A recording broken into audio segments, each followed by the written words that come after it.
اگلا سوال یہ ہے کہ زید نے چھپ کر دوسری شادی کی جس پر اس کے والد نے غصے میں آ کر طلاق کے کاغذات بنوائے اور زید سے زبردستی اس پر دستخط کروائے۔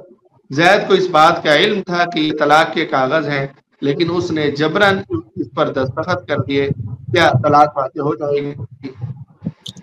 زبر کی تفصیل انہوں نے نہیں لکھی کہ اگر یہ دستخط نہ کرتے تو کیا ہوتا۔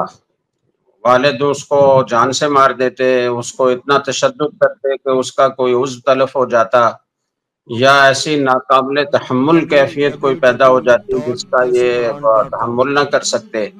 تو ایسی صورت میں تو زبردستی کیے ہوئے دستخط جبکہ زبان سے انہوں نے طلاق کے الفاظ ادا نہ کیے ہوں تو طلاق واقع نہیں ہوتی۔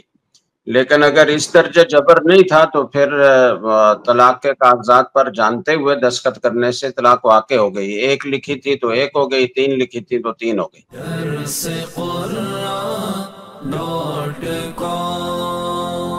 www.darsequran.com